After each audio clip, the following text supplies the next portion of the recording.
Inspector સાહેબ, એ બાબાએ મારો હાથ જોઈને કહેલું કે ફોગટલાલનો 1 કરોડનો ખજાનો કયા સમયે અને કયે દિવસે ચોરાઈ જશે.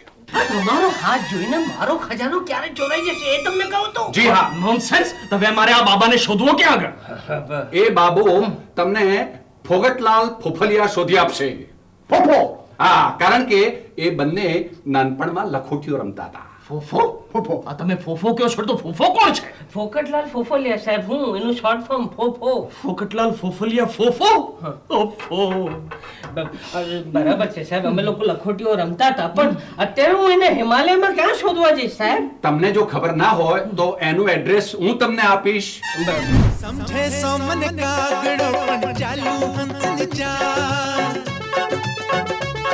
अरे समझे सोमन कागड़ो पण चालू हंसन चाल परण कुंवारी कन्या ने मर छुकराओ बेहाल लोगो कहे मन करोड़पति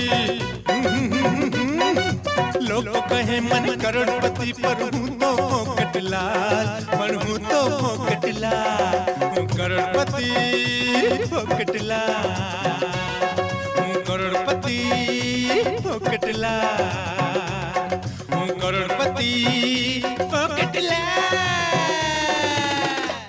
તો સજ્જનો, મારો પહેલો સવાલ એ છે, તમારામાંથી ખજાનો કોણે ચોર્યો છે?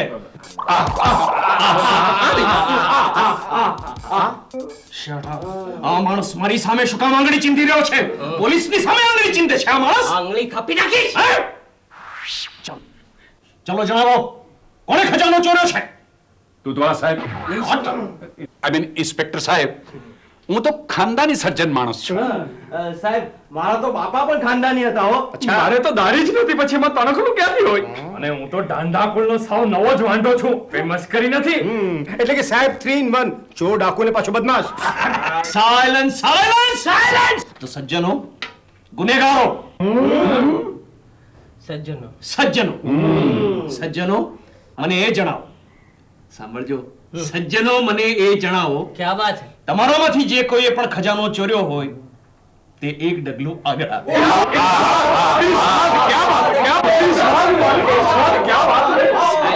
Silence, silence. સાહેબ, આ 1 નંબરના ડામીચો છે બધા. ફાંસી ઘરને બોલાવીને એક સામટા બધાને ફાંસીના માથડે લટકાડી દો સાહેબ. ફોકટલાલ, જરા નીચે નમો તો. તમારા ખિસ્સામાં કેટલા રૂપિયા છે? આપણા વચ્ચે લાંચનો કરાર નક્કી નહોતો થયો. હું લાંચ નથી માંગતો. 1000 રૂપિયા છે. આપી દો, આપી દો. બક્ષિસ માંગો છો? ન્યાયાધીશની ખુરશી પર બેસીને તમે મારી પાસે બક્ષિસ માંગો? એ ફોકટ, એ લાલ, શું છે? અરે તમને નથી કહેતો. કમાલ માણસો, તો પછી આખું નામ બોલો ને. ફોગટલાલ. ફોકટલાલ, હા, સાહેબ. હું બક્ષિસ નથી માંગતો. એક ગુનેગારને ફાંસી ઉપર ચડાવવાની રકમ માંગુ છું. અચ્છા, ખર્ચો? ખર્ચો 1000 રૂપિયા? યસ. ફાંસીનું માંડી વાળો, માંડી વાળો. એ 200 વર્ષની સખત ખેડ ઠોકી દો. અરે શું 200 વર્ષની સખત કેદ ઠોકી દો? એ ફોકટલાલ, ગુનેગારોને સજા છે ને કાયદો બહુ વિચારી કરીને આપતો હોય છે, સમજ્યા? એમ? ચલો એ ગુનેગારો, હવે તમારામાંથી મને જો કોઈએ સાચા જવાબ નથી આપ્યા તો તમારા એક એકના ચહેરાને હું મારી મારીને આગળ બોલું, મારીને એવા તો વિકૃત બનાવી નાખીશ કે તમારા બાજુવાળા દેસાઈ સાહેબને એની પરથી એક હોરર ફિલ્મ બનાવવાની પ્રેરણા મળશે, સમજ્યા? રામુ, એક કામ કરો, કોર્ટની કાર્યવાહી શરૂ કરો. Okay sir. આરોપી કર્નલ નંદલાલ હાજર હો. આ મારું અપમાન છે. એક ખિસ્સા કાતરોને બોલાવતા હોય એટલે તમે મને હાજર થવાનું કહો છો? આ હું નહીં સાંખેલું. આ શું કરો છો રામુ? તમે એમને ખિસ્સા કાતરુને બોલાવતો એવી રીતે વર્તન કરો છો એમની સાથે? જરા માનથી બોલાવો, સન્માનથી બોલાવો. જી સાહેબ. લાલ સાહેબ, એ લાલિયા, ઉભરે સન્માન. હા, આ રીતે વાત કરીને એ બરાબર છે. લાલિયા સાહેબ, તમે એક કામ કરો, હવે જરા તમે સોગંદ લઈ લો. હું ગીતાના સોગંદ ખાઈને કહું છું. આ ગીતા નથી, આ તો અમારા વાંઢા કુલના ઢાંઢાનો ઇતિહાસ છે. તો તું મને ગીતાને બદલે આ ઇતિહાસના સોગંદ ખવડાવે છે? ભલા હરામખોર, મેં હું મારા ઘરે. સાયલેન્સ. હવે ખજાના વિશે પૂછો. ખજાનો ક્યાં છે? એ ફક્ત એક જ માણસ જાણે છે. કોને ખબર છે આ વાતની? કોને ખબર છે? ભભૂતિયો બાબો. ભૂત્યો ભભૂતિયો બાબો. ભભૂતિયો બાબો એટલે આ કિસ્સામાં ભભૂતિયો બાબો પણ ઇન્વોલ્વ છે. Right sir. આ બાબો અમારા બંનેને ઘેર આવન જાવન કરતો હતો. જોયું સાહેબ, આજકાલના બાવાઓને કરોડપતિના બંગલા જ દેખાય છે. ઇન્સ્પેક્ટર સાહેબ, એ બાબાએ મારો હાથ જોઈને કહેલું કે ફોગટલાલનો 1 કરોડનો ખજાનો કયા સમયે અને કયે દિવસે ચોરાઈ જશે.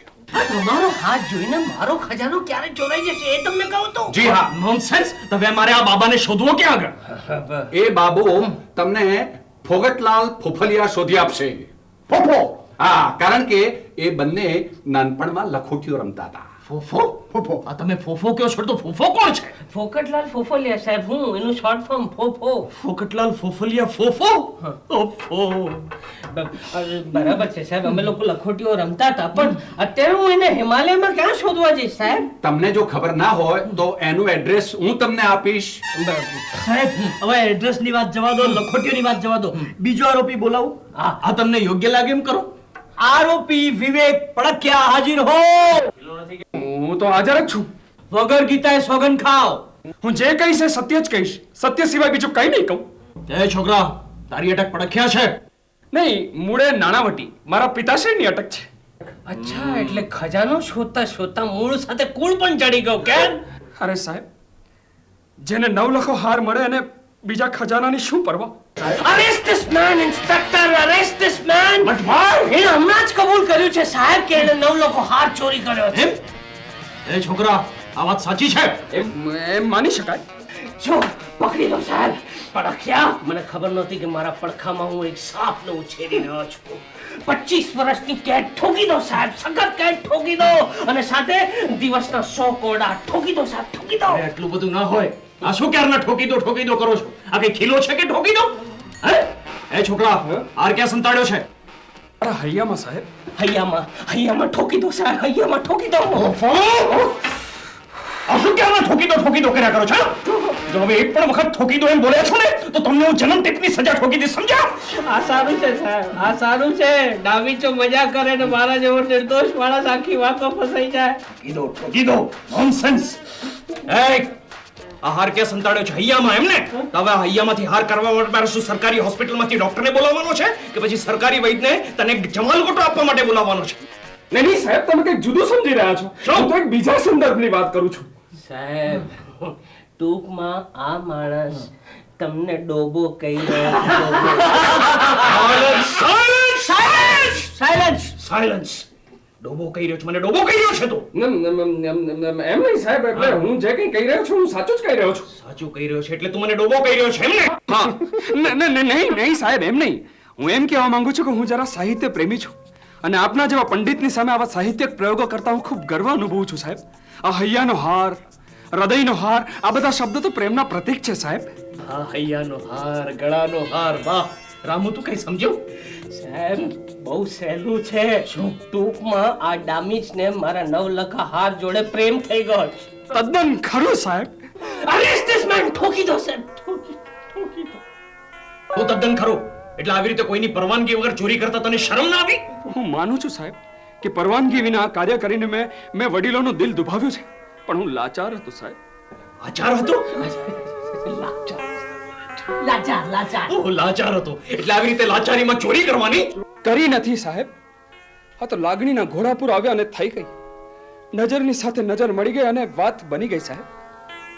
એક વાત કહું સાહેબ, આ 9 લાખો હાર એટલો સુંદર, એટલો કિંમતી, એટલો નાજુક છે ને સાહેબ કે મારા પહેલા કોઈક બીજા યુવકની નજર પડી ગયો હોત ને તો મારા પહેલા એને પણ આમ જ કર્યું હોત. ઠોકી દો સાહેબ, ઠોકી દો. એને પાછું કબૂલ કર્યું છે કે એને 9 લાખ હાર ચોર્યો છે. ઓહો!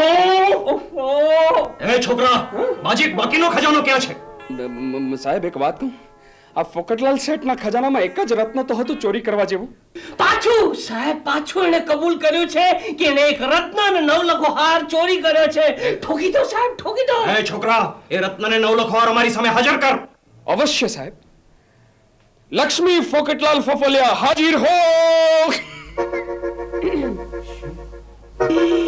આમાં મારી દીકરી પણ સંડોવાયેલી છે. વિવેકે મને એના હૈયાનો હાર બનાવીને અપરાધ કર્યો છે. તો મેં પણ એને મારા હૃદયમાં સ્થાન આપીને ગુનો કર્યો છે. અમે એકબીજાને ચાહીએ છીએ અને લગ્ન કરવાનો અટલ નિર્ણય લીધો છે. મારી મરજી વિરુદ્ધ. બાપુજી, તમારી મરજીથી તો હું લાલ સાહેબ સાથે પણ લગ્ન કરવા તૈયાર હતી અને હવે લાલ સાહેબની મરજી મુજબ હું વિવેક સાથે ઘર વસાવીશ. તોડી નાખીશ, ઘર તોડી નાખીશ. શું થયું સાહેબ? કઈ નહીં, હું રડું છું. કેમ પણ સાહેબ, કેમ? અરે અહીંયા હું ચોરીનો કેસ ઉકેલવા આવ્યો હતો, એની જગ્યાએ આ પ્રેમનો કેસ ઉકેલવાનો છે મારે. Get out, get out, both of you get out.